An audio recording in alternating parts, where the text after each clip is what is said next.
I don't think understanding the universe makes any economic sense. What is the point? I don't know. I'm just a boy. Hey, wait!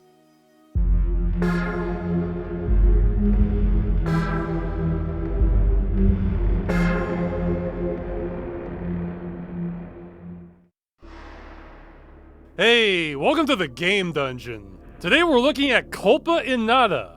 This is an adventure game, and I played a little bit of it in the past, and I remember thinking, this is feeling kinda utopian. But I never came back to it. So let's do that now and see just how utopian this really is. Now, I want to play the intro, but no, there's too much other stuff. Okay, let's just start the game and I'll get you up to speed. Okay, here's the game, a point-and-click affair. But, you see that? That film grain noise filter? I hate this crap, and believe me, this does us no favors for video compression. Let's turn it off. Oh, what wonderful options. Yeah, it's not there.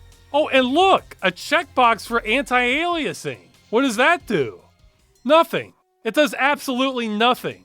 This is not the first game I've seen do this. I'm drawing a blank, but in the mid to late 2000s, I want to say there were dozens of games that did this. An anti-aliasing option that literally does nothing? Well, is this something that can be modified in the config? No. Well, remember in Trickstyle how I reached out and got help to try and fix the game a little bit? Well, I did it again. Programmer Jonathan Newman gave me a hand this time, and he dug into the code and got rid of the noise filter. And that made some textures come out black. But then he looked at it again and fixed it, mostly.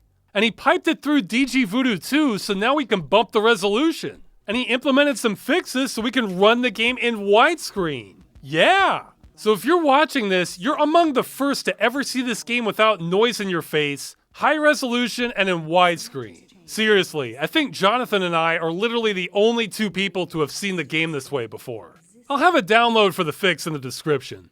Okay, so now let's watch the intro. Wait, no, there are still problems.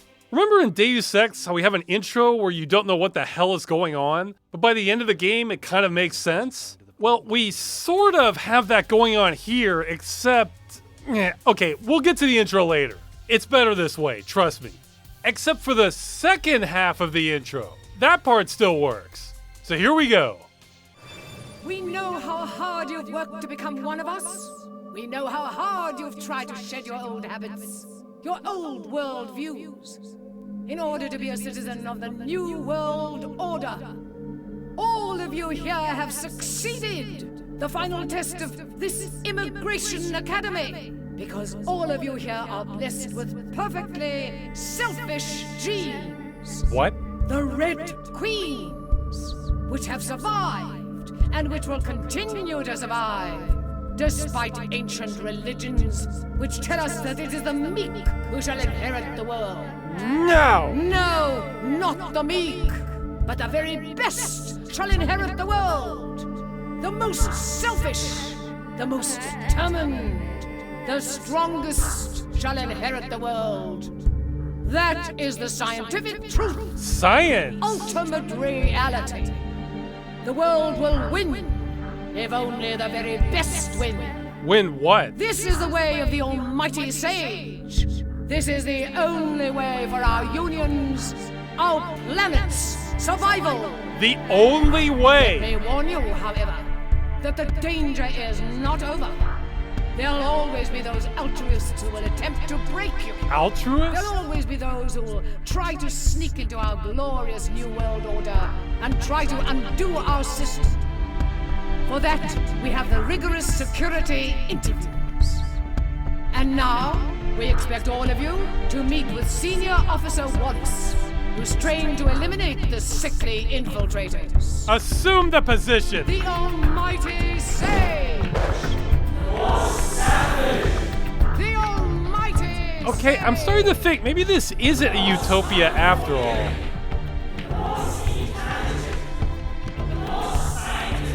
Most scientific. Oh boy. And then we pull back from the cathedral from Serious Sam the Second Encounter.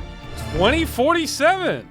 Wow, a lot to go over in that speech. I forgot that intro entirely. That sounded a lot like Objectivism, which is the philosophy of Ayn Rand, I believe. I mean, they even had a shot of Atlas on the slides. And don't get confused by the name. It's a different concept from objectivity. Kind of like how Scientology is different from science. Now, I've always spotted what strike me as enormous shortcomings to that philosophy, but I'm hardly an expert. So let's play the game and maybe more will be revealed. Oh, and it's worth mentioning, this came out 2 months after BioShock, another game about an objectivist society. Is that a coincidence? I don't know. Alright, let's get this out of the way. We're playing Phoenix Wallace, a security officer for the World Union or something, and she's dressed like this. I mean, this uniform almost works, but she has the exposed midriff to look sexy, I guess? This kind of breaks the immersion for me. I mean, I'm of course judging this by standards over 20 years in the past, but if you're security, wouldn't you want some basic protection? I mean, she doesn't need full body armor for Utopia, but wouldn't you want some slash-resistant cloth? Or leather or something? Security. Nope, just exposed skin. Alright. Well, no time for work. We have a meeting to attend. I have called you here for a very urgent matter. A Union citizen has been murdered. What? A murder? The last time such a gruesome crime took place in the Union was 15 years ago. Whoa! How can it be possible? I said a Union citizen. I did not say in the World Union. Okay, so a member of the World Union, Vasily Bogdanov, has been murdered. The first citizen murdered in 15 years. We'll talk about that in a bit. But he was a Russian immigrant who had been living in the Union for 3 years and was visiting Odessa, which in the future is part of Russia. Yeah, who knows? So he was outside the borders of the Union, but he was still a World Union citizen. So this is a huge deal, and Phoenix is in charge of solving the case. Assisting you is Julio, but spoiler, he's more like a competitor and you're racing him against the clock. Though the game isn't super explicit about that. And his face bugs me because he reminds me of an actor I've seen before, but I can't place him at all. So, oh well. After the meeting, Julio hangs around to attempt some snake in the grass shit where he tries to get you pulled from doing interviews because you're less social than he is. I don't think we will be getting the very best results if Nyx is interviewing the people. Everybody knows about her below-average communication skills. I was thinking that I should be conducting the interviews. And Nyx can dig up the information. With her exemplary analytical skills, I am sure she will do a better job at digging up facts from databases. What makes you think exemplary analytical skills are not needed in interviews? Just because you can make small talk better with people. Sounds like your boss sees right through this, though. Honestly, your boss is the sort of person you want as head of security. Just no nonsense all the time. Of course, that means she has no time for your nonsense either. And for heaven's sake, where is your PA? I couldn't find it after I came back from the bathroom. I suspect old Julius took it and hid it somewhere. Again. Julius. I don't know why we've been tolerating him all this time. I guess we need to talk to Julius. There he is. Hi, Julius. Can you smell them? Uh-oh. Smell what? The stench of 1,000 dead bodies. What bodies? What are you talking about? Look at the rats. They're all over them. Yeah, so we're hiring crazy people. I will call my troops and cover them. You do that. Phoenix takes this well. I get the feeling this is not their first conversation like this. Well, we find the device, and I thought it was a clever touch that activating it is what brings up our HUD controls. Oh, Global Peace Officer regulations. Got some future bylaws here. Wow, there's a lot of them. They mostly seem in order. Oh, look at Article 442. You can disobey a direct order if it has a positive effect on an investigation. Interesting. So the way I read that is you can go rogue, but only if you're really good. Oh, and look at this. Your class is codified as part of the regulations. You can't even question citizens with an HDI rating of 80 or higher without authorization from 2 judges. And no less than a grand jury for a rating of 85 and up. So what is the HDI? Good question. That is a real thing. the Human Development Index. But that's used to rank countries, and this is a personal HDI. It seems to be a combination of your income and other factors I'm not aware of. Though it's interesting, she's in the top 20% and is almost broke. Not that high, but it's still good to know that my credibility is better than 80% of the World Union population. Still doesn't explain the dire straight bank account, though. Oh, these numbers increase exponentially, not linearly. So level 75 could be double what 70 is for all we know. And you have to love these categories. I get the feeling a lot of us will be underwater on this chart. Well, hey, this is a good start for portraying our future society. I mean, something is going on here. In fact, a lot is going on, or went on. Down on the bottom floor, we have access to all the highlights of future history. There is a lot here. It starts off with real history, but then keeps going. Gross misuse of commodities. Yeah, that's not a bad way to put it. Though I don't think that ended in 1992. Rulers behind the scenes. CIA, KGB, MI6. Yeah, not bad. Disintegration of the EU. Well, not yet, but I respect them going out on a limb there. Oil prices on constant rise for no economic reason. Okay, I could go on a soapbox rant here, but I'll just say that is not that far off from how actual economists think. Yeah, not bad. Let's keep going. Oh wow, there is a lot going on here. You might want to pause this. I can't go over all of this, but I think the hyper-depression is a decent prediction, though they obviously called it too early. It's a good name for it, too. IMF and World Bank collapse. I don't know about that one. They've been stockpiling gold, I think. Nation-state economies collapse. Well, too early, but yeah, maybe. All politicians are corrupt. Yeah, hey, if that's what's written in future history books, then that's better than I thought. Trust the experts. Oh man, that one's complicated. It's not that simple. I was just talking about what economists believe. They're considered experts. Oh boy, this is going to be a long episode. Alright, I have to bring this up.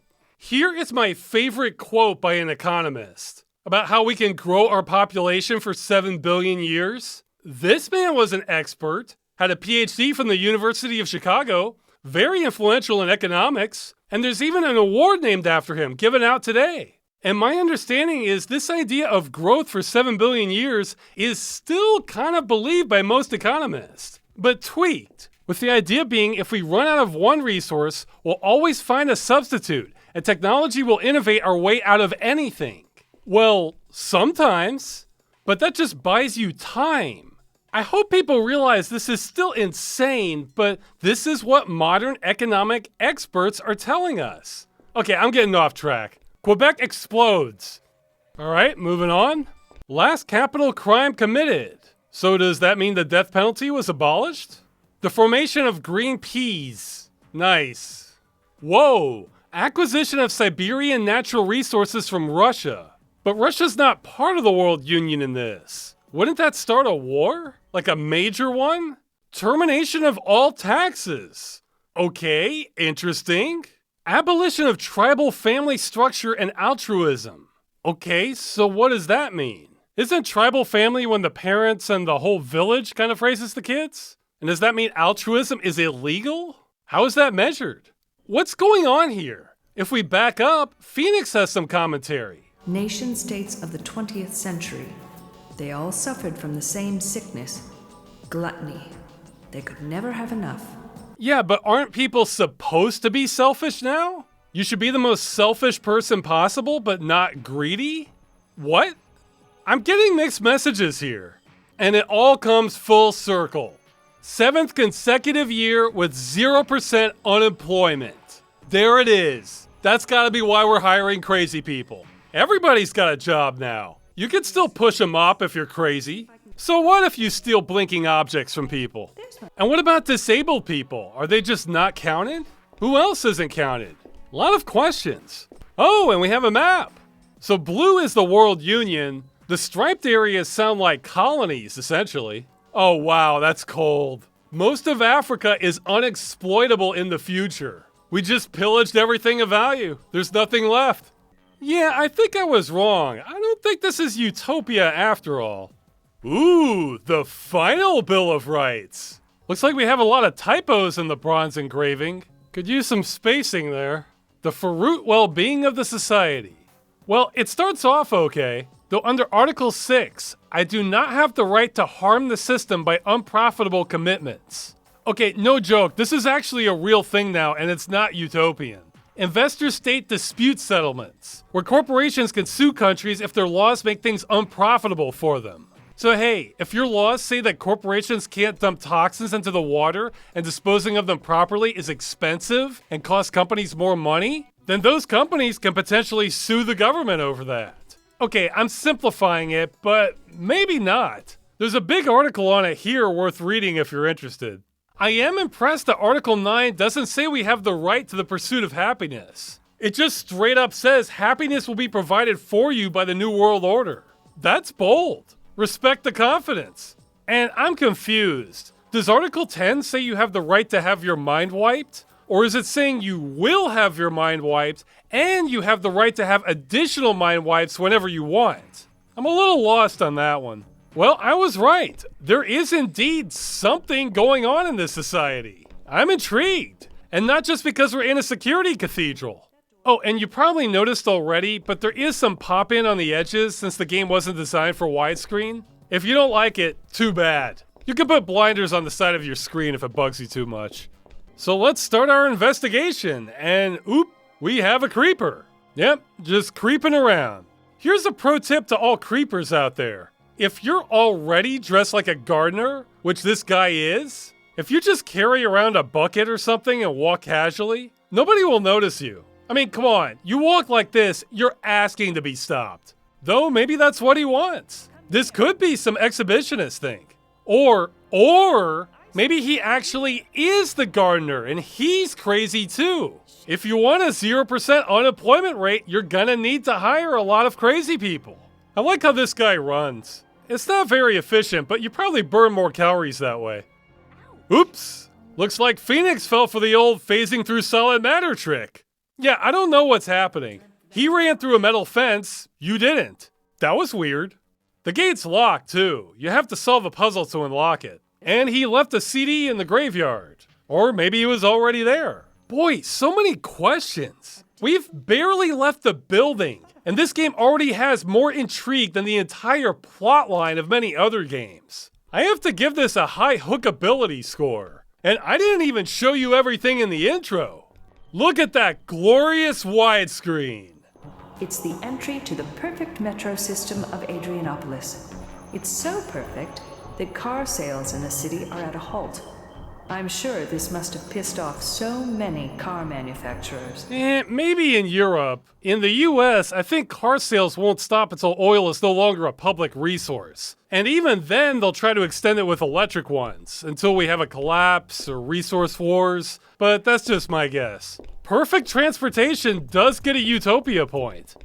Hey, wait a minute! That's her! Look in the background there! Here, it's gonna be choppy, but I'm gonna try and render it at higher resolution and zoom in. Okay, that's 8K. That's the best I can do. Yep, that's our doppelgänger. Let's go investigate. And yes, the guy to the right doesn't have a head, but that's on me. We're in widescreen country. Now, it's not clear to me if this is a force field, because that would be a giant leap in technology. Or if it's just a scanner gate and maybe an alarm goes off if you don't have a pass or something. Okay, so we need to buy passes. Well, that kind of begs the question of what if people can't afford a pass? Remember, Phoenix is in the top 20% of citizens and she's almost broke. So what's everybody else doing? And our doppelganger is gone for the cutscene. Foiled again. Now this is interesting. There's a map of the city inside the subway car, and it apparently is digitally updated to sync up with your PDA. But that means we have a circular city in the future. I don't know how far back that goes. I mean, I've seen this in fantasy settings, and in real life, sort of. The main place I've heard of this is from a group called the Venus Project, which is all about trying to make a real-life utopia. They have some good ideas, but I think they're missing some critical steps and are maybe a little culty. But more importantly, I don't think they have the power dynamics to pull much of anything off. Or at least that I know of. Anyway, they have a lot of concept art of what their cities would look like, and you guessed it, they're big on the whole circular city too. I have to wonder how practical something like that is. Like, I get that Utopia won't have all the same needs as a normal industrialized city, but it seems like you would want to work with the terrain more. Anyway, we update the PDA and oh shit. Oh! That's a purposeful game bug. They had me going there. Also, it's in the shape of the butterfly.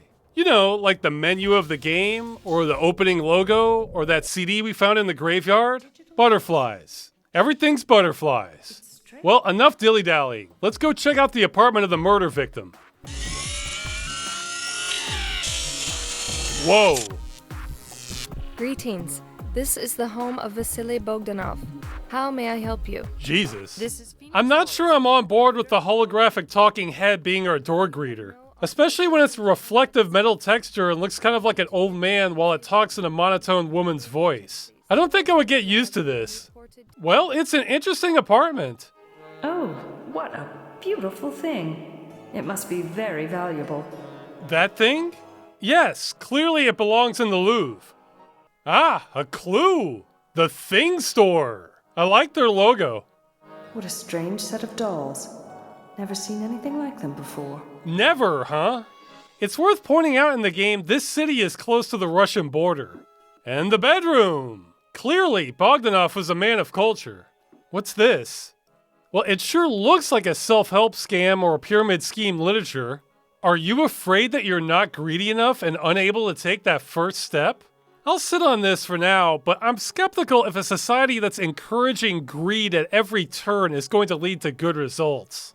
Well, this murder's not going to solve itself. Let's head over to the Thing Store. The Thing Store is as advertised. It's a bunch of things. This strikes me as realistic. Having some upscale showcase floor for a handful of weird things that command a premium through sheer force of marketing. This screams gentrification, especially since a lot of nearby buildings look a lot older. Or hey, maybe things are so good in the future that we have so much idle time there's a demand for this. I mean, it looks neat, though I don't think I'd want that in my home. It would be pretty distracting.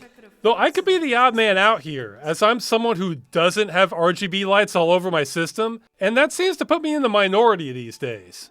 Well, the clerk's kind of an airhead, but she mentions how she already went over this with another officer.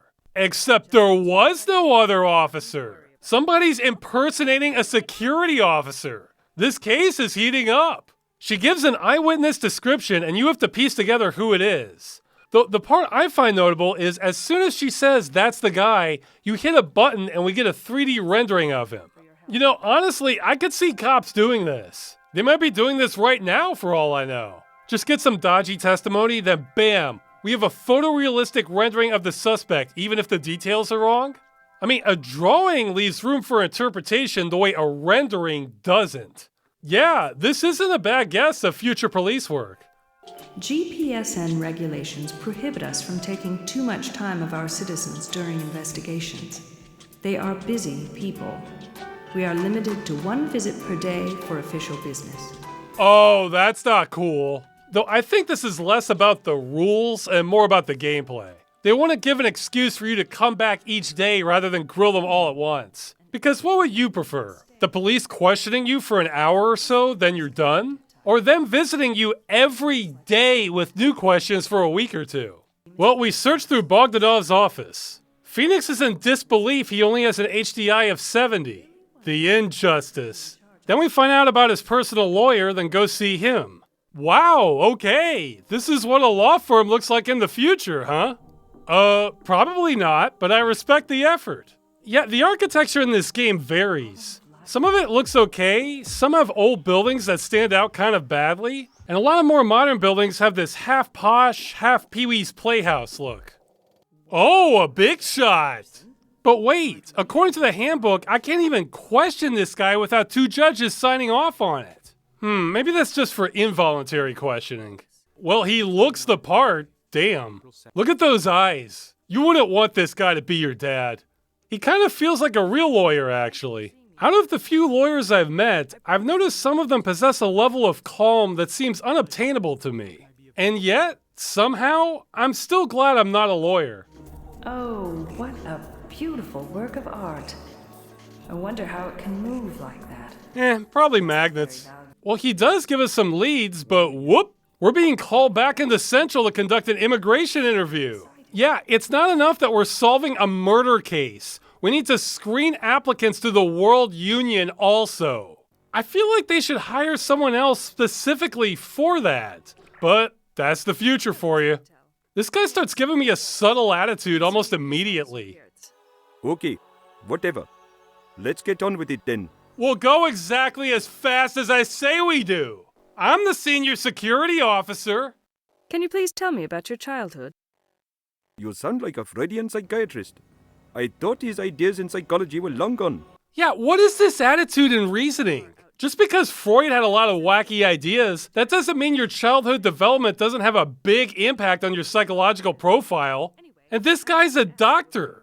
Now, I have to criticize Phoenix for not pushing back on that. She really needs to lay down the law here. I mean, he's the applicant. I was one of 4 siblings of a nuptial family in Calcutta. Yeah, I don't care. Next question. Let me remind you, the World Union is not a nation, nor a state. We don't even prefer to call it a country. Yes, of course.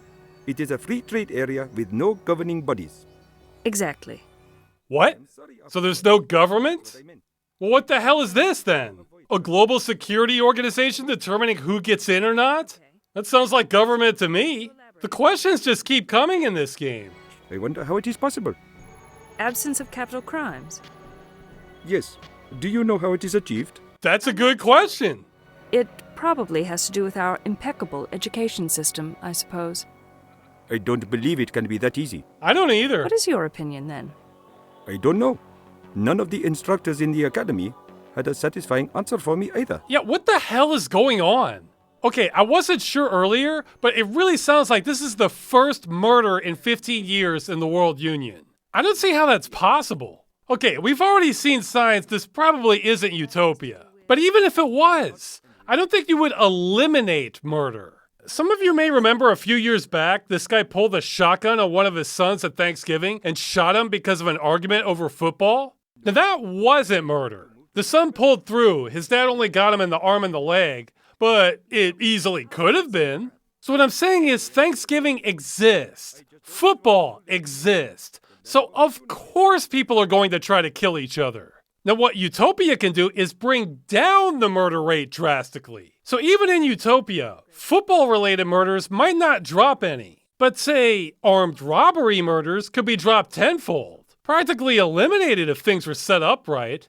Conflict is inherent to the human condition, but some conflicts are a lot more engineered than others. You can re-engineer or redirect a lot of them. And this guy keeps giving me attitude, and he's happy to point out that he can get away with it. I know about the procedure.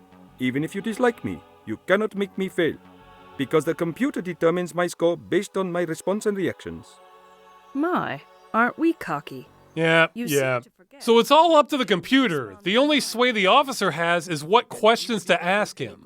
Well, I ask him some more questions, but he passes. There were a lot of multiple choice options. Let's give this one more shot.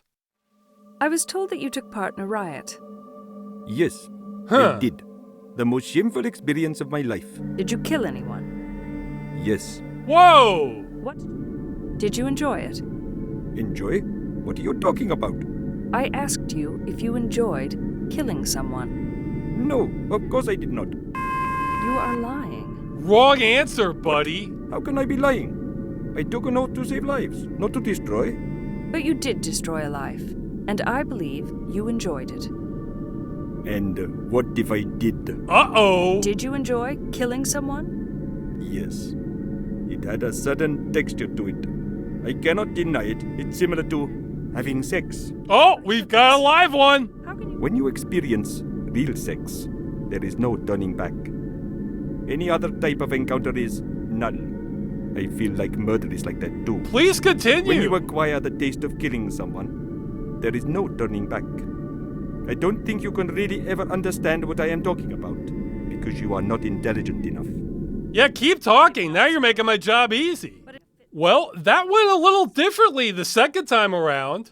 I see a couple problems here. First, okay, they probably kept us in the dark for gameplay, but I feel like we should have been given a dossier on this guy. See, me, I would have started with questions about your past murder if I was an immigration officer. Could have saved ourselves a lot of time. Second, we only blocked this guy because I loaded my game. The first time around, the computer said he was fine.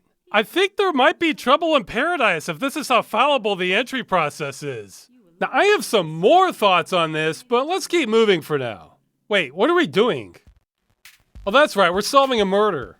I guess we may have just prevented another. Efficiency. Well, we got a few leads, one of which is a fashion consultant to the late Bogdanov. Well, I try to go talk to him, but the secretary is stonewalling me. As I told you, he is not available right now. Would you like to make an appointment for a later time? No. Let me remind you that I am a peace officer on official business. I suggest you tell Mr. Arnett to make time for me. Yeah! I regret to inform you that you cannot see Mr. Arnett, even for official business, unless he agrees to see you. What? And he specifically instructed me not to disturb him for anything. Fuck you! I'm a cop! You see, the World Class Image Makers Association, otherwise known as WEMA, the organization that Mr. Arnett is affiliated with, has a special agreement with the GPSN.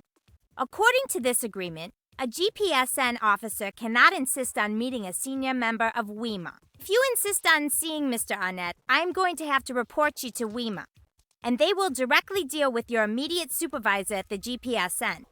I suggest you check your company rules. And there it is. Rules for some, not for others. This is how it starts.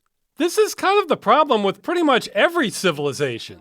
Once corruption sets in, even if you have Utopia, it slowly goes to hell from there. I'm conducting a murder investigation, but the fashion industry is exempt from being questioned by the police. Well, what if he's the guy who did it?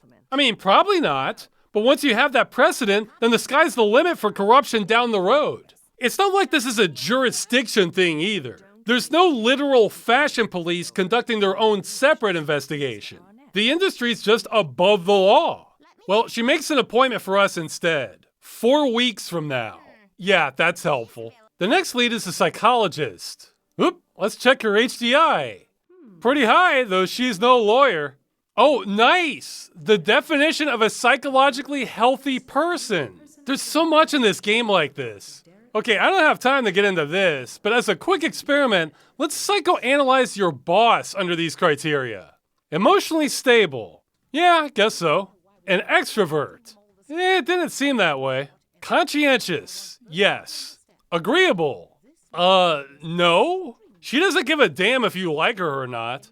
And open. Also no. She's pretty by the book. So she's lacking on 3 out of 5 traits here, but like I said, this is exactly who you want for your head of security. So either this theory is flawed, or else society absolutely needs certain psychologically unhealthy people in order to function. Take your pick. I like this office. Yeah, I would not complain if my place looked like this, just without the moving lights. Well, we try to get some clues, and wouldn't you know it, we have AI psychologists in the future too. I have to remind you that I was Mr. Bogdanov's first real therapist.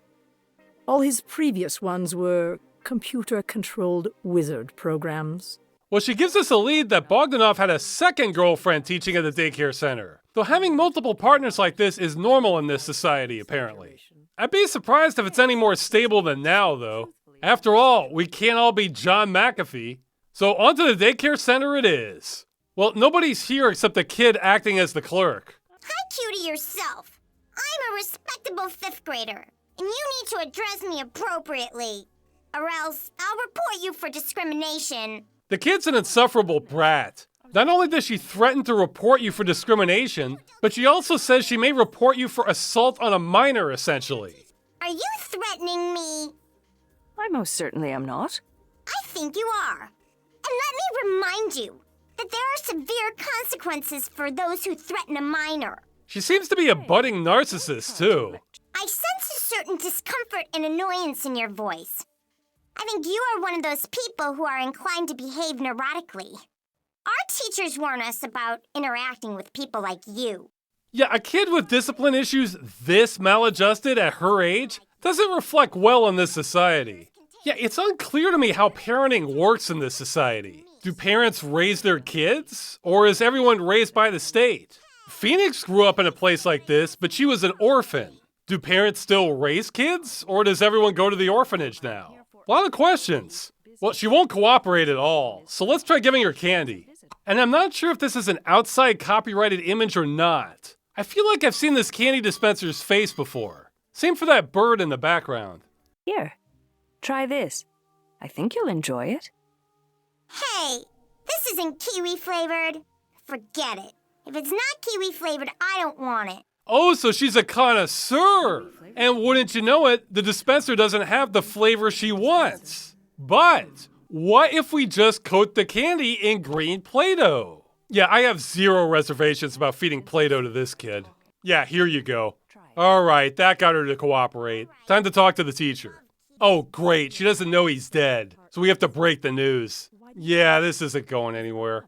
Well, all this focus on kids brings me to one of the problems I see with objectivism. Now, I'm not an expert, but my understanding of objectivism is that it's totally against altruism. Except that confused me at first, because they don't use that word the way most people do. Like if somebody shows up to a meeting and brings cookies for everyone because they're nice like that, they're not talking about that kind of altruism, I think.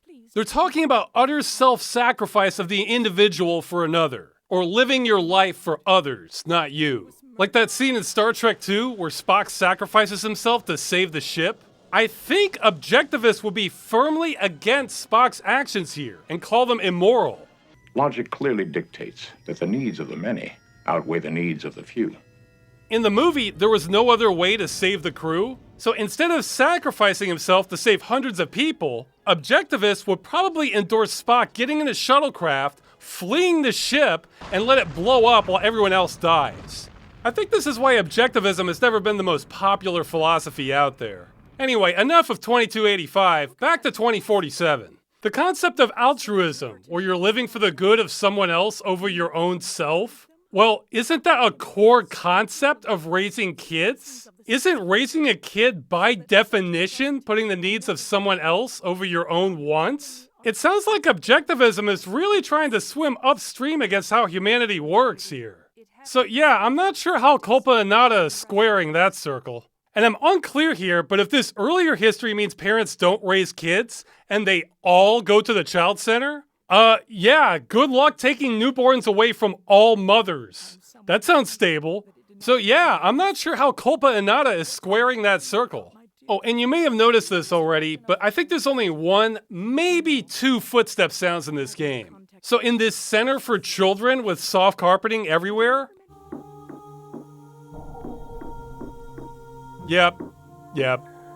And I guess we're done for the day, and are summoned by our friend Cassandra to meet at a cafe. But first, we have to stop by our apartment.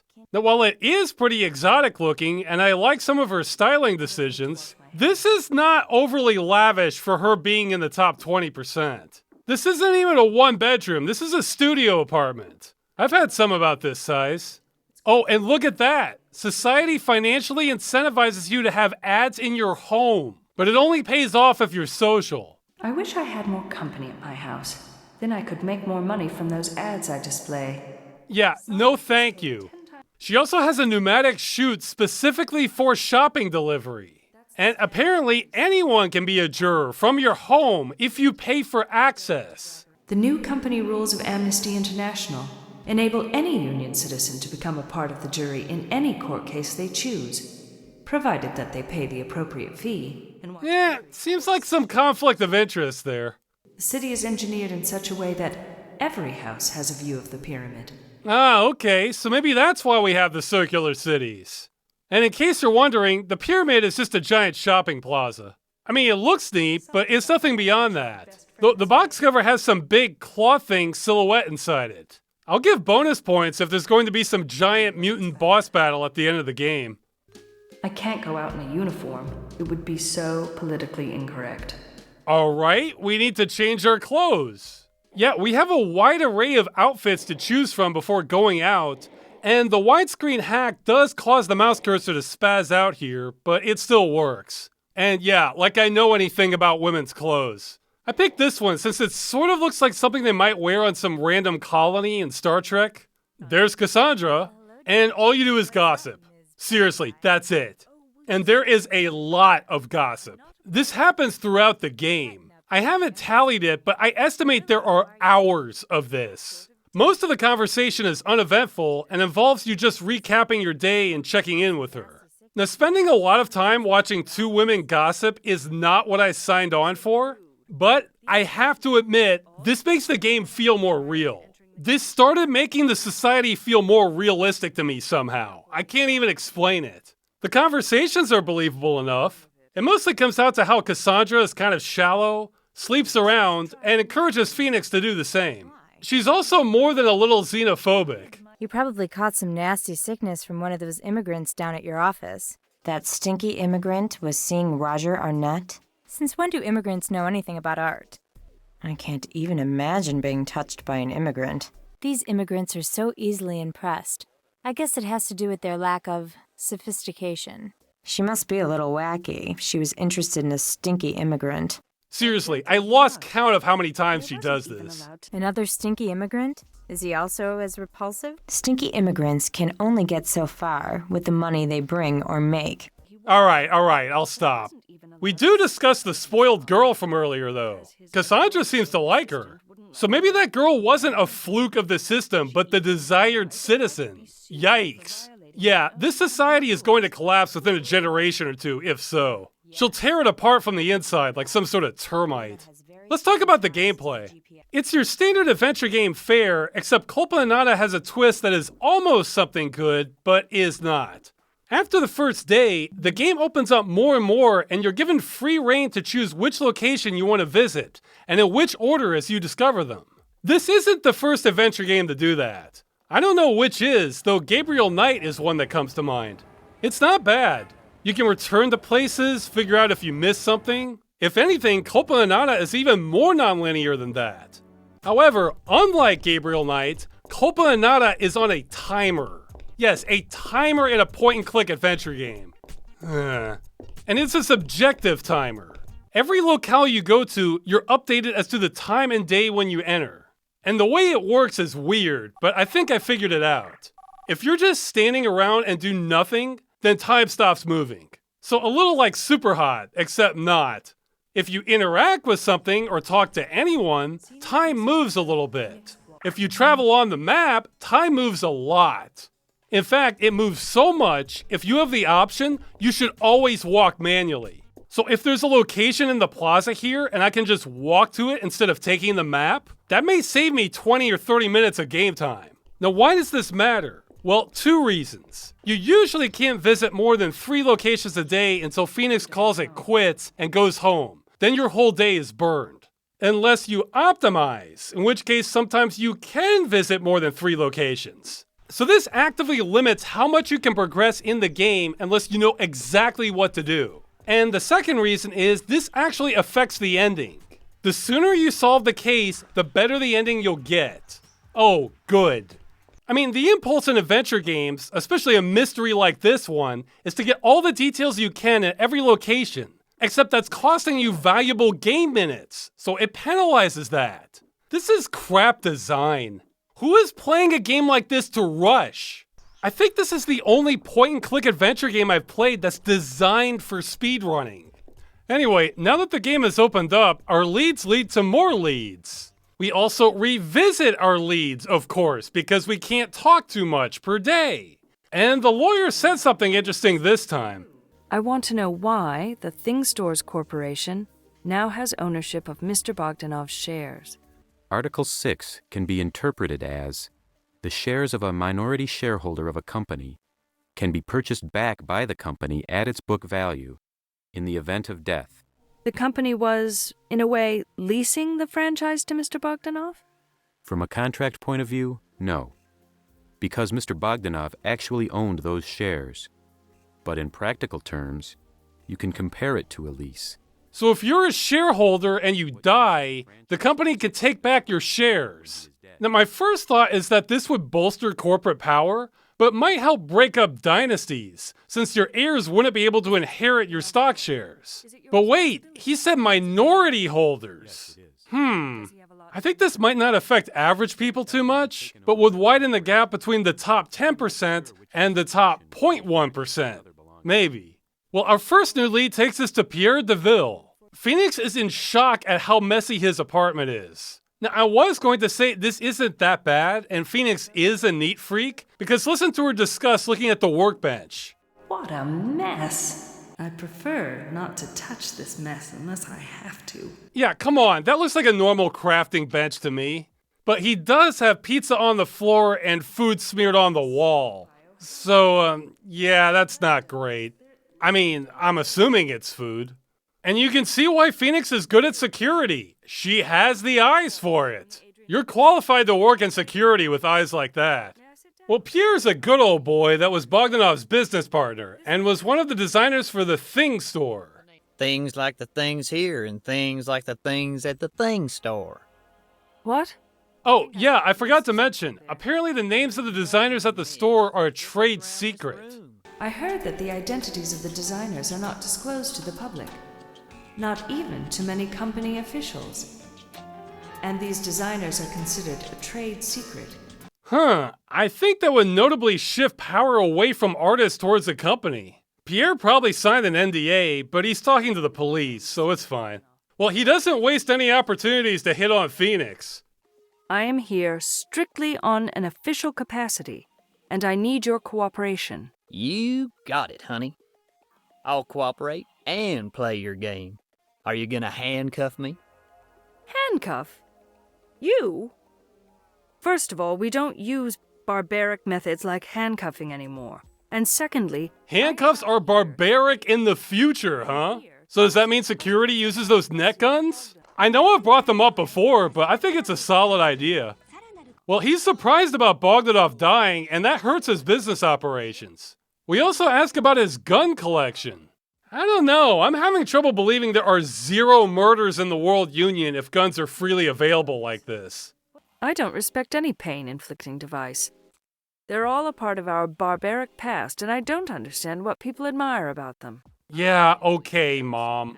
I believe it's time you left my house. I had enough of your nosy questions, and your attitude is killing my inspiration. Yeah, that went about as expected. Well, time to talk to more leads. Again! Apparently Bogdanov was hell-bent on being rich. Get rich? Do you believe he was becoming too greedy? Wait, but... It is scientifically proven that greed is good and it works. In Mr. Bogdanov's case, his greed, boosted by his desperation, was giving him an enormous motivation to be successful. Yeah, science! Very scientific. Well, I think the psychologist was trying to be polite with Phoenix and explain to her that in their society, there's no such thing as too greedy. As for greed working, that kind of depends on your goals. It works for some things. It gets people killed in others. So, you know, 6 of one, half a dozen of another.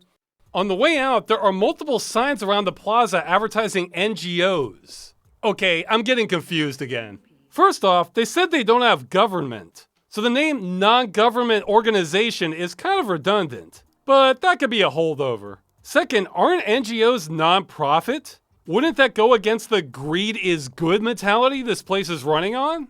Third, who are they expecting to donate?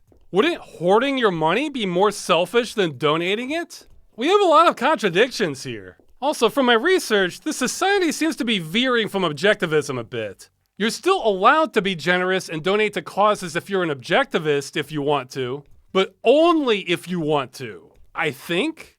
Or you could be as selfish as possible if you want. Like this society.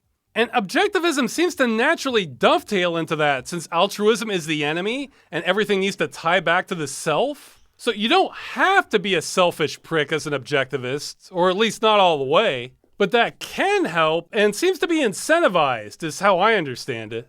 We get mixed messages from the NGOs too. Some are about animal rights, the environment, human rights violations. But take this one. We have to spread the message of being against chaos.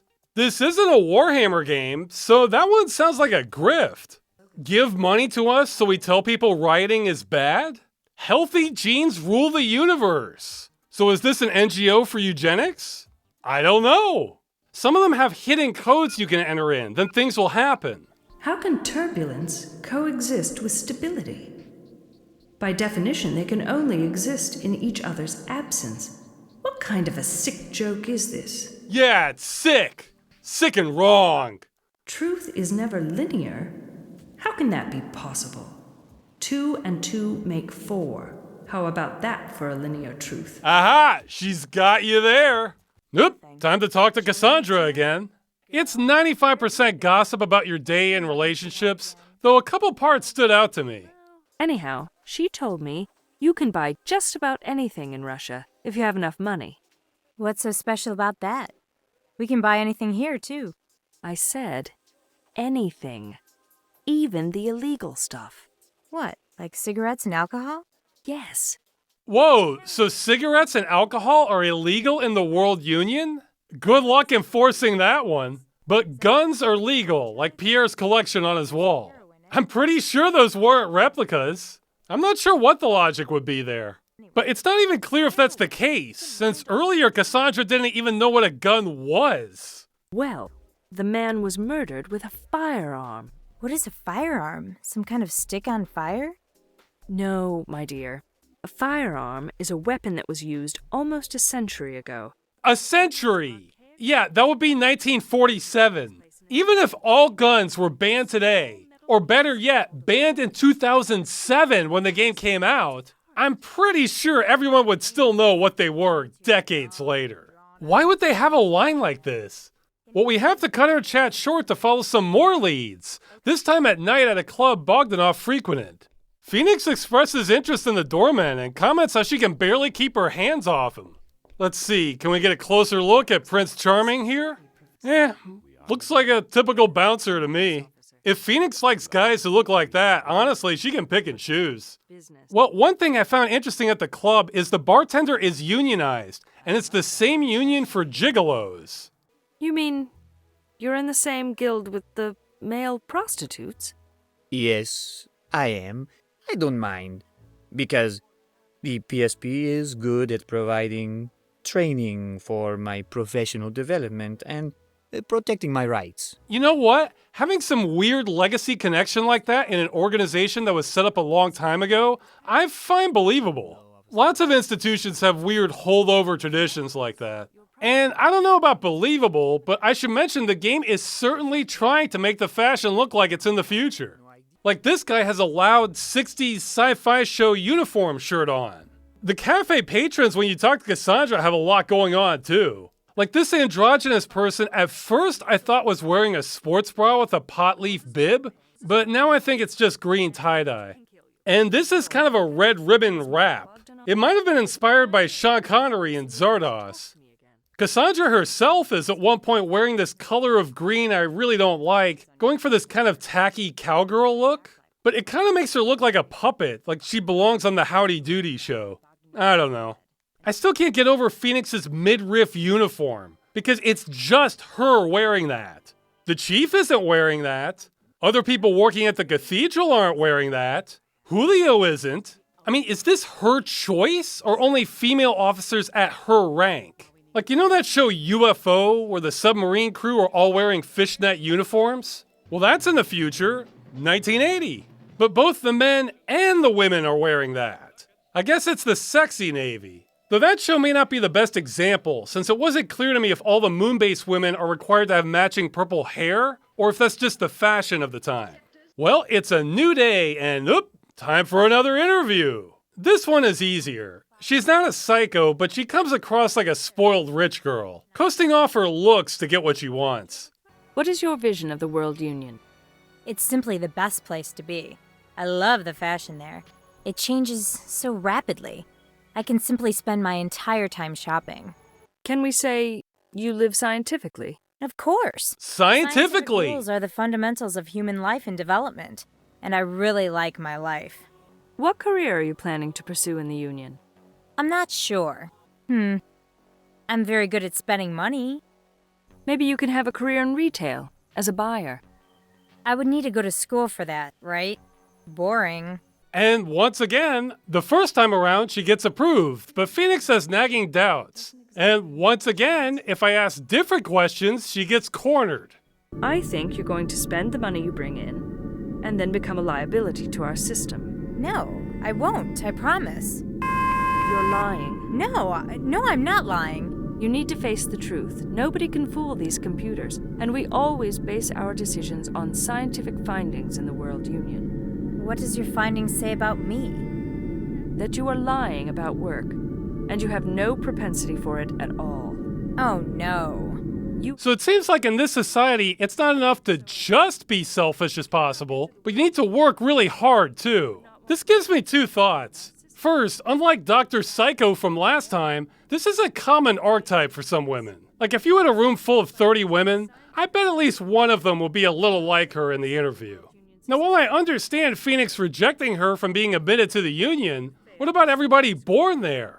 I mean, look at that map again. That's a lot of people. How are they making sure everyone is hardworking and not mooching off someone else? And my other thought is this society seems to reinforce the idea that work is a virtue in itself. But I disagree. I think it all depends on what you're working towards. For example, I bet a lot of people worked hard in the past building houses with asbestos and using lead paint. But was that work virtuous? I mean, the intent might have been, but working hard can make things much worse sometimes. Now, I think self-discipline and the capacity to work hard is virtuous, but just working as much as possible for its own sake, I think actually might be slowly dooming humanity. But that's a whole other can of worms. Let's check in with Julius. The armies of the mighty general took the enemy by surprise. They opened fire from every direction, slaughtering them within hours. It was a great victory for the general. His fame would endure forever. Well, the case takes us a lot of places, but I'm finding myself more interested in this society than the murder investigation itself. And we are getting more clues about it. For example, physical writing is not only out of style, but is practically alien. There are many books here that are handwritten. In ancient times, people had to teach their kids to write by hand. It's so hard to believe. There's an eccentric professor who likes to keep files stored locally. Wow, it's a laptop computer with no network connection. I am really surprised that Dr. Spencer was still using one of these. You risk losing all your data if it fails. It cuts both ways, Phoenix. He also liked to turn off his personal communicator. Can you believe it? That device on everyone's heads. He would turn it off. What a strange thing to do. I didn't even know they could be turned off. Well, he had one of these older model PAs that you can manually turn off. Why would he do such a thing? At times, he just wanted to shut out the world, and he did not want to be tracked down either. Why didn't he want to be tracked down? He would tell me that he needed his privacy from the whole world. I don't understand. The tracking system is installed for people's security, not for invading their privacy. Nobody at the GPSN would track down a respected person like Dr. Spencer. Academicians can do bizarre things sometimes, Phoenix. That is so weird. Especially since apparently law enforcement can't pull up your personal information without probable cause. Yeah, that feels like science fiction to me. Oh, and there's no poverty level. What about the pay? The pay, it is comical. Let's just say I live at the poverty level. There's no such thing as poverty level in our system. You know what I mean. Whoa. I wanted to hear more about that one, but that's all we get. Does that mean the measurement has been abolished? Yeah, sure, I could see that happening. Or are they trying to say no one in the World Union is poor? If so, how does that work? I mean, literally, poverty doesn't matter. What matters is not having your needs met, or met adequately. And that tends to be synonymous with poverty in the vast majority of civilizations. Maybe all of them. So has that changed in the World Union? If not, then what do they do if someone becomes poor? Lock them up? Banish them to the rogue states? Kill them? Yeah, circling back around to objectivism, that's another aspect of it that's never added up to me. So to be an objectivist, you're not supposed to be altruistic. So nobody should sacrifice for somebody else. So what happens to people who really need help, like the poor? Well, I think they're in favor of help and voluntary charity, but what if that's still not enough? Well, I think Objectivism says that if people are dying in the street from poverty, that's irrelevant or even as things should be, so long as everybody is acting for themselves and not being altruistic. So that got me thinking, what about Ebenezer Scrooge from A Christmas Carol?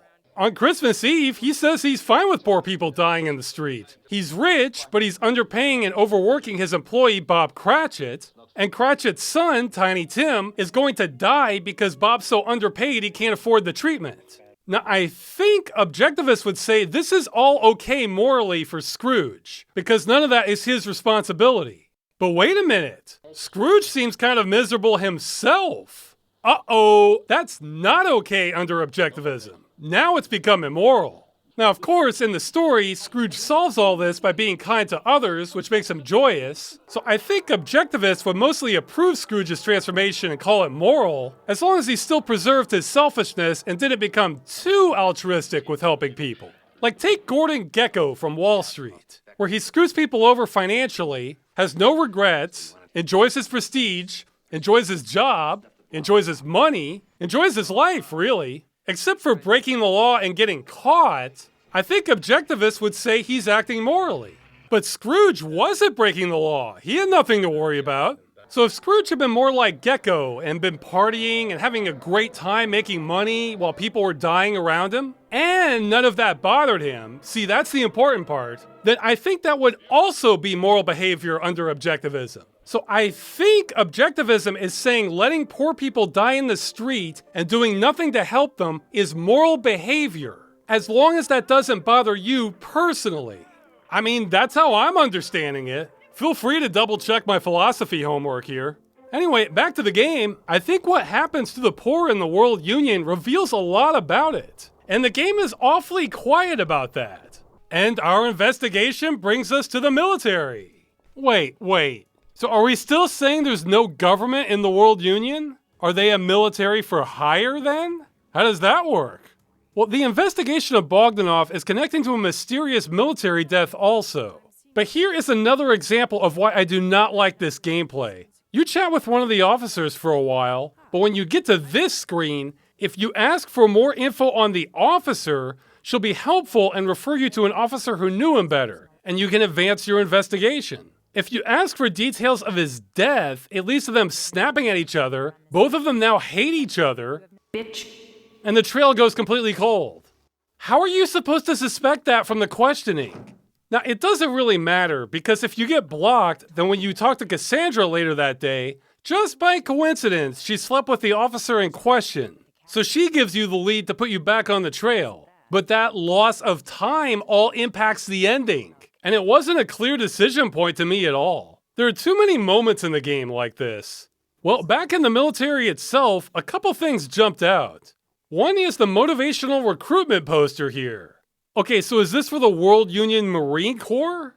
Over 270 years. Yeah, in 2047, that sounds more like the US Marine Corps. So does that mean the World Union just directly absorbed the US Marines and kept the same practices? I would think you would need a new institution, especially since the World Union doesn't have a government, right? That's a pretty big difference. The other part I found interesting was how extensive their border monitoring is. For land and air, we use heat-seeking and motion detectors. Moreover, we use a strong magnetic field to disable any unauthorized electronic devices. All of our own devices are immune to this field. How about the underground? We have seismic activity sensors, and these can detect any underground movement created by anything larger than a mole. I can assure you, not even a sparrow can cross our border without us noticing it first. Man, they're just watching everything, huh? So that means that trick I saw in that movie with those people in thermal suits trying to sneak into Area 51 wouldn't cut it here. No aliens for you. Well, I kind of want to get to the big stuff, but there's just more to talk about here. For example, at one point Pierre starts dodging your calls, but you get a lead that he's at some dance club at night. And the game makes a big deal how you don't have the right clothes for this club. I'm not dressed properly for this place. I just cannot walk in there like this. It would be so politically incorrect. Yeah, your clothes aren't politically correct enough. This also sends you on a quest to get the right shoes and dress, which has this weird tie-in joke where it's supposed to be Al Bundy from Married with Children selling you the shoes. Me, the poor shoe salesman, Al, has to squeeze their hooves into these tiny shoes. It's worse than Saxon torture. What is Saxon torture? The only thing that's worse than being a shoe salesman. It didn't really land, though. Phoenix gets upset at him and gets him transferred so somebody else can sell you the shoes. Except you don't have enough money for the shoes, so you have to go to the bank to take out a loan to buy new shoes. Are you kidding me? But let's not forget about the dress. After all, the game won't shut up about how important it is to find this dress and to get the right one. So after hunting down the right fashion consultant who is an expert in her field, because we can't afford any screw-ups on this apparently, we finally get the dress. So this is the politically correct dress for the club, huh? What kind of club is this? Let's see. Yeah, okay, it's not a sex dungeon, but we needed this dress. This game, what is it doing? I mean, again, I'm the wrong one to comment on women's clothes, but from her existing clothes, this outfit wouldn't work? She wouldn't be caught dead in the club wearing that. But this is truly the attire of a sophisticated woman that require multiple quest lines to find. And best of all, none of this matters because I don't think Pierre is our man and he isn't. Pierre clearly fits a profile. He's a good old boy that likes hot rod cars, antique guns, and women.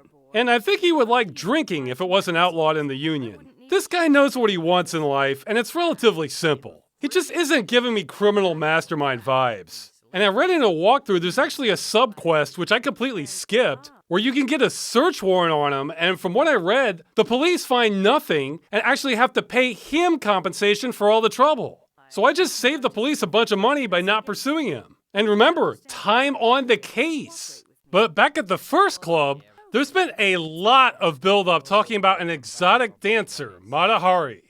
Officer Wallace, even when she is busy dancing, Mata Hari is very aware of what's happening around her.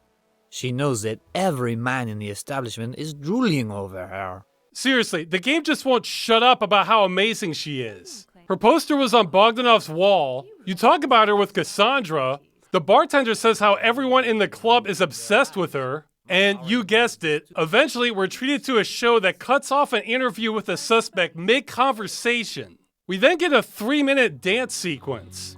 There's no dialogue, it's just dancing. Also, I can say that a lot of the animation in this game has been relatively basic. I get the feeling they blew half their animation budget on this and probably brought in a professional dancer for motion capture. This is easily the most sophisticated animation in the game. Okay, I guess there were some dance moves back at the other club, but they probably got those from the mocap dancer they hired too. This feels like a producer decision. Like, your sci-fi alternate society mystery better have at least a sexy dancer in it, or else there's no funding. Okay, boss. Oh, and this has nothing to do with the plot either, other than Bogdanov liked to watch her too. Okay? But while we're on the topic, I should talk about the music quick. It's a mix. None of it is going to blow your mind, and some themes get repeated way too much for the length of this game. I find most of the dramatic themes aren't that great.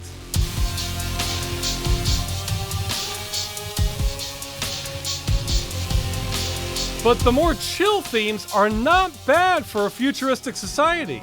I liked a couple of them.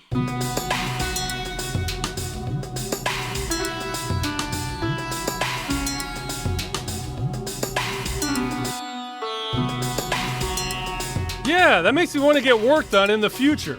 They get a little weird, too.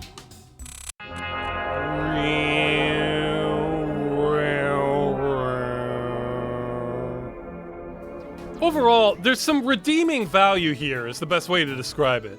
And we have one more interview. Okay. It can't be any worse than the first guy. And it's not. It's with an Indian woman who grew up poor but managed to learn about illegal computer hacking to get by. And yes, she can get admitted to the Union, but if you ask her different questions, she fits the profile of a different hacker that caused them some grief in the past. You press her on that, she starts to crumble. And I'm not sure how you are not neurotic after all you've been through. As I said, yoga can do wonders. You're lying. Why should I lie? The part I find remarkable is what they're going to do to her. I formally declare that you failed this security screening. You will be arrested and sent to one of our rehab centers as suggested in Article 10 of our Constitution. After your treatment there, you will be permanently deported from the World Union and never will be allowed back here again. You are a sick person and terrorist. After your treatment, you will be turned over to the Indian government. I believe a jail sentence is waiting for you there. Although I find jailing a barbaric tactic, you are one of the few who really deserve it. Goodbye, Mirage. So she's going to get sent to the rehab center, then they'll kick her out to Indian prison. So she's getting double jailed. Why bother with both then? If your rehab is good enough, it seems like that would be the more humane thing to do. But if it's not, then why not just send her straight to India? And does that mean there's no prison in the World Union, only rehab centers? I mean, I guess if you have 0 murders, yeah, maybe you can do that. But the 0 murder thing still doesn't make sense to me. I don't know. What do you think, Julius? I am 150 years old. No, 1,500 years old. I have been everywhere, endured every pain. In a span of 7 days, I lived through the hell on earth.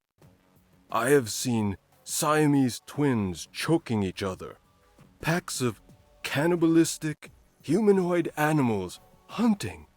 I have witnessed humans turning into wolves. Oh! Well, turns out Bogdanov was busy and had some illegal business on the side, but it's unclear what it was. It was some sort of contraband where everyone involved seems to be dead. I guess there was good reason for it being contraband then. We talked to the coroner, but they weren't even allowed to see the device that caused this, only the body. Oh, and we could have seen this one coming, but there are ads for potency pills in her office, and the waiting room for that matter. Well, we're getting more and more clues, and one big lead was a reporter who was looking into the contraband that the military was smuggling. So we head to the business district. Well, the business district is more of what I expect from Utopia, but that's hardly unique to this game. Almost every city has their business district look nice and fancy like this. Business.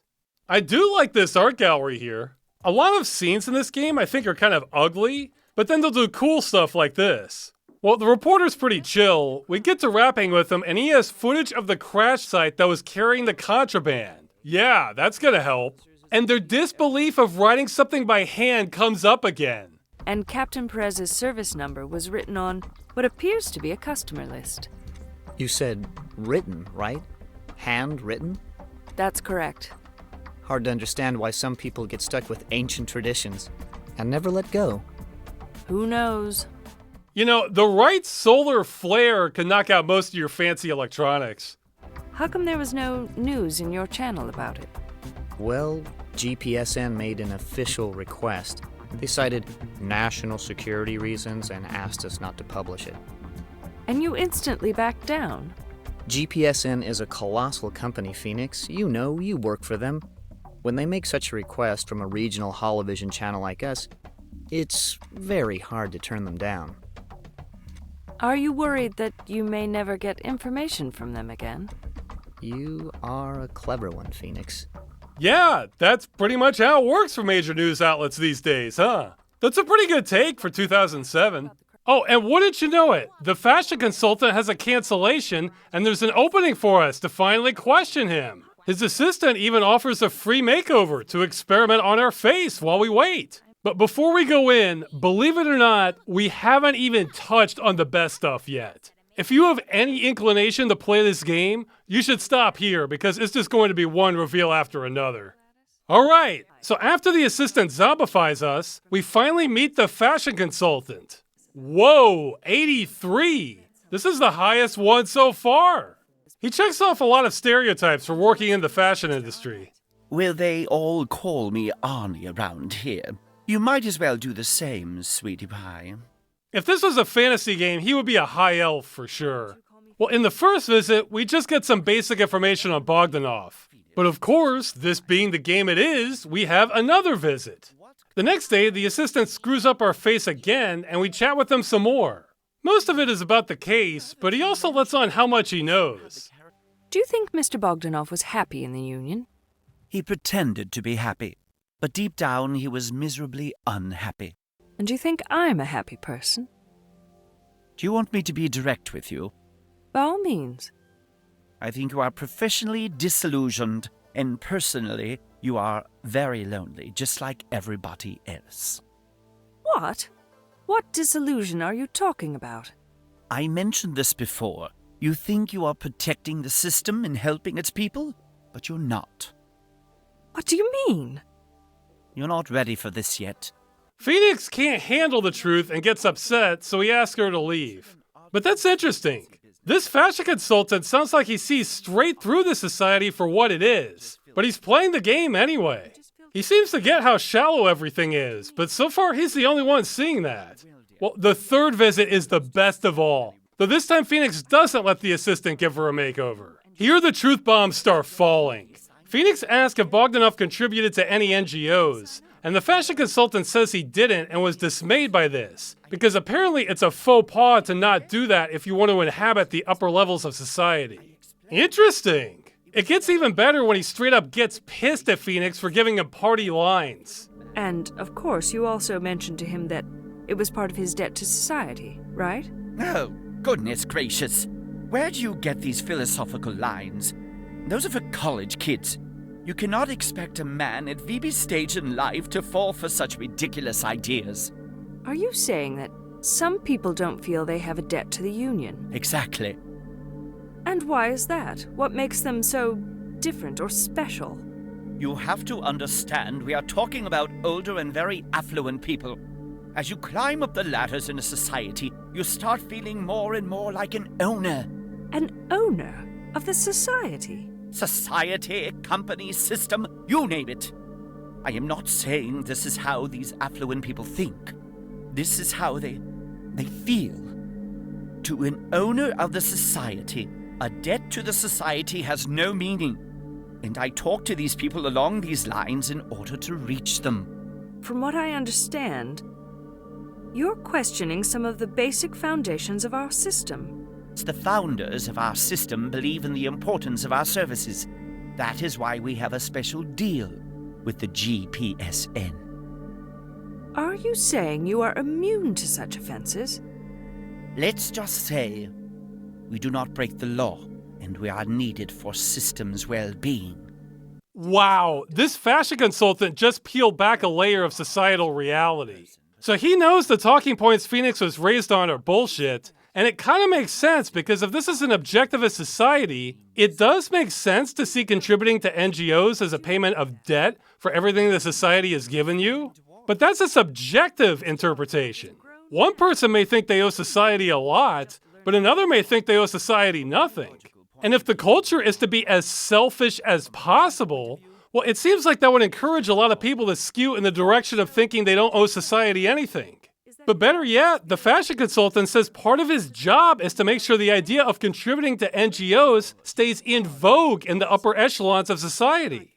That's why they're literally above the law. Because somebody important, somewhere, understands that in a society focused on selfishness, in the absence of government or taxes, you need some force to ensure resources are being spent on keeping society functioning, or else this all implodes. This is fascinating. I feel like we just got a glimpse behind the curtain. But let's finish what we came here for. After talking with the only person to survive the contraband Bogdanov was peddling, and examining the footage from the crash site, we finally start piecing this all together. Also, a sometimes fling of ours in the military calls in to say we might be going to war. Wait, what? Currently, we're at DEFCON 4. What does that mean? It means we are nearly at war. At war? With whom? I haven't a clue. But they're keeping us at high alert, for some reason. He doesn't know much more than that. Keep us posted, I guess. Anyway, spoilers galore, we find our last suspect after learning that this guy was a longtime friend of Bogdanov's, and they were both in the mafia. We have the evidence, let's bring him in for questioning. Mr. Mikhailov, are you currently a Gambino crime family member? No, I am not. Mr. Mikhailov, I'm warning you. Your lies will not be tolerated. I would be forced to bring in neurology experts, and they search for clues in your brain instead of asking. And believe me, this procedure usually causes permanent brain damage. Whoa, whoa, whoa. Yeah, we no longer use barbaric tools like handcuffs. We just melt your fucking brain if you don't answer our questions. Yes, much more civilized. Alright, so what happened was the Mafia developed these VR mindjacking devices and smuggled them into the Union. They fronted the money to Bogdanov to migrate to the World Union, and he got in since he was loaded. Not a shocker seeing our interview procedures. From there, he used the Thing Store as a front to rent out the devices. The devices themselves are basically the plotline of a Star Trek episode, where there's this amazing new game everyone is playing, except you can see for yourself the game's not that good. But what was really happening was it was hijacking your brain chemistry to make you euphoric and addicted.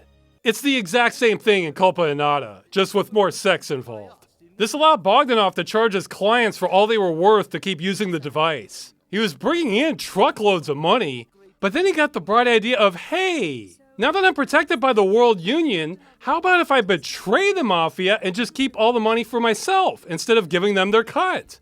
A real deep thinker, Bogdanov was. The bastard was right.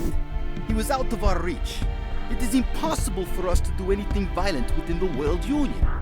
Even our most notorious hitmen seem to get scared. Whoa! And tame down. Okay, we'll come back to that. But since they couldn't touch him, they went to their Don and he said he'll take care of it. Then a few days later, Bogdanov mysteriously traveled to Odessa, where they killed him. Well, it's off to double jail for you. But did you guys catch that? How sending hitmen didn't work? They got scared and lost their nerve inside the World Union? Okay, that explains a lot. It's pretty clear to me that the World Union is in possession of some sort of mind-influencing device. They're broadcasting waves that prevent people from killing anyone. I mean, I don't know how else you get a 0% murder rate for 15 years. So yeah, if you had that, that opens up a lot of doors. But the game's almost over. Yep, I got the good ending since I was using walkthrough help because I freaking hate timers. So that means we get promoted and are being sent to Russia to continue the investigation. Now, I didn't get 100%. In fact, I couldn't find any video of somebody getting 100% if somebody wants to try it. My guess is all it changes is this line where the chief says you could have been faster. Your progress could have been faster, but that's okay. But maybe there's a super special ending, who knows? If you get the bad ending, then Julio solves the case and goes to Russia instead. Whatever. There were plans for a sequel, but that never happened, so oops. I can't say this ending makes me want to play the sequel though, because I kind of don't care who killed Bogdanov. I think even a lot of cops might not care, honestly. Because Bogdanov was part of a crime family, he betrayed the crime family like the genius he was, went back to see them, then they whacked him. The killer almost doesn't matter. It was just some hired goon. So this is a pretty self-contained murder of a criminal who kind of brought it on himself. This case wouldn't be the top of my list if I was a homicide detective.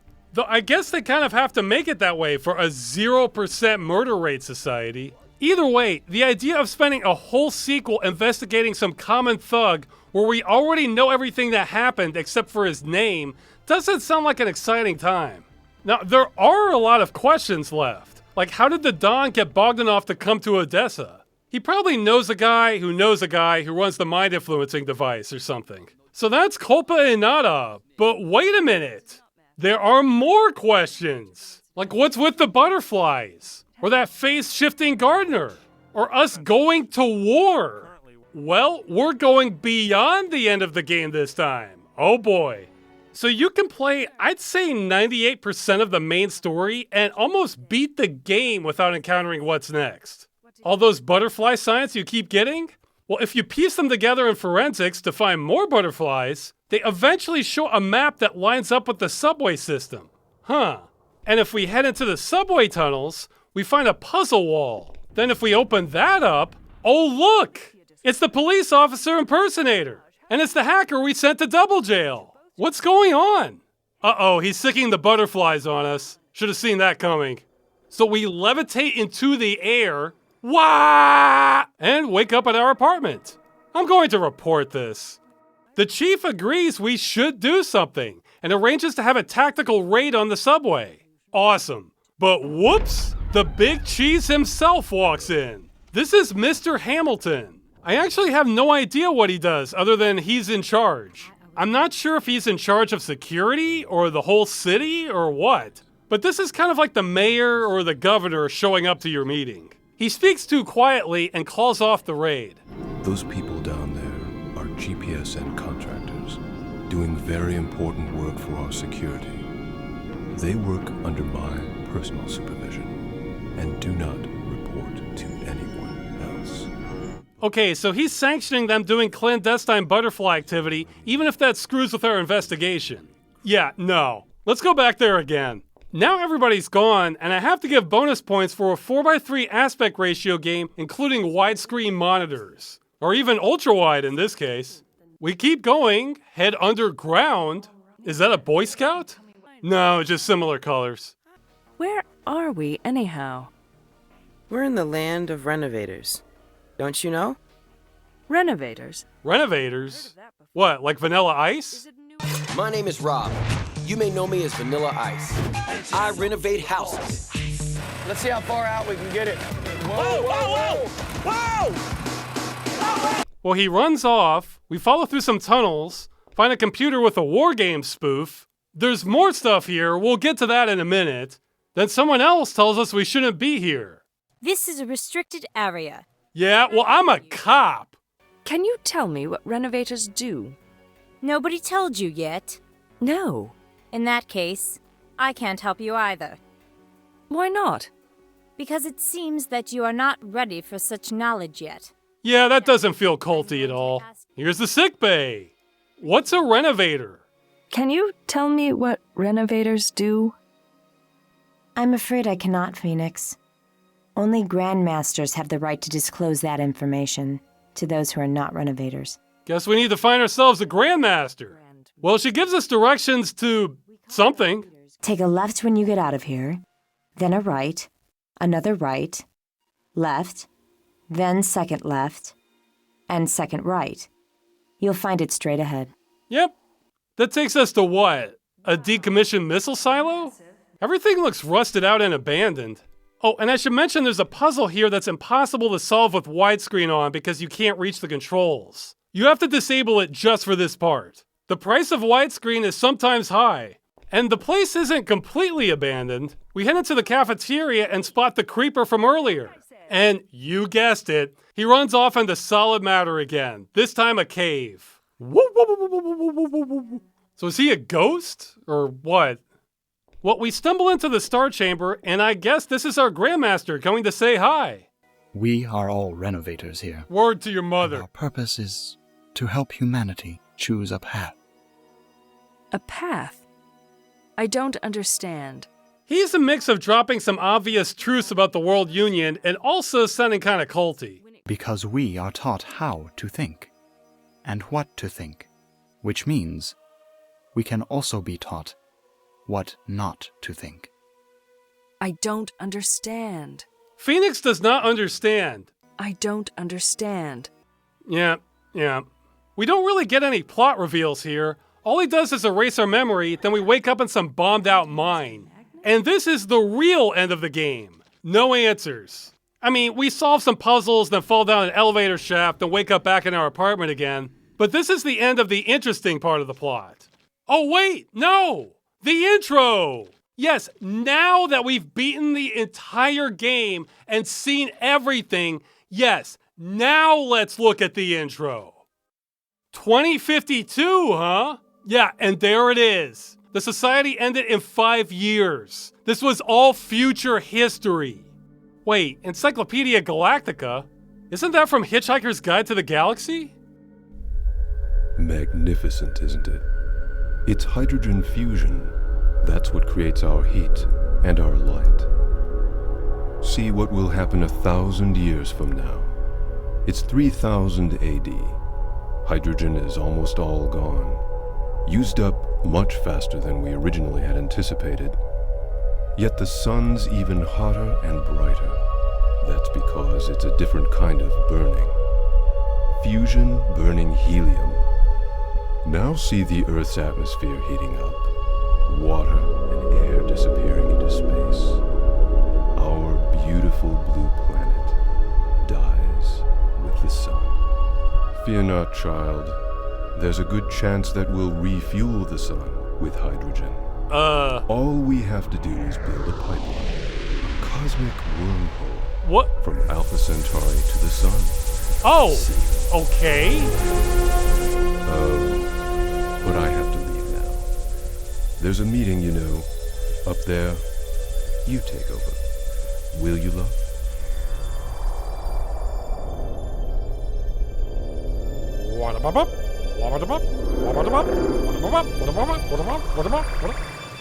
We know how. Ah, okay. So he did maybe a Russian levitation dance and teleported just in time for the graduation ceremony to begin. Yeah, you already saw this part. Now, I'm not qualified to comment on the chemistry analysis of what he just said, though I thought helium was really stable. But let's say he's right. Earth is on a short timer. Then that changes everything. But we're still left with too many questions. I mean, building a wormhole to another star system sounds like a tall order to me. But then how is he teleport dancing? How is the maintenance guy phase running? How are people shooting butterflies out of their hands? What is this place exactly? I mean, everything here looks decrepit, and I'm not even sure how people are living down here. I've said before, mysteries don't need to answer everything, but this is leaving a bit too much on the table. We are all werewolves. Don't you know? Now, they were probably going to answer some of this in the sequel, but I'm not sure how much we missed out by not having one.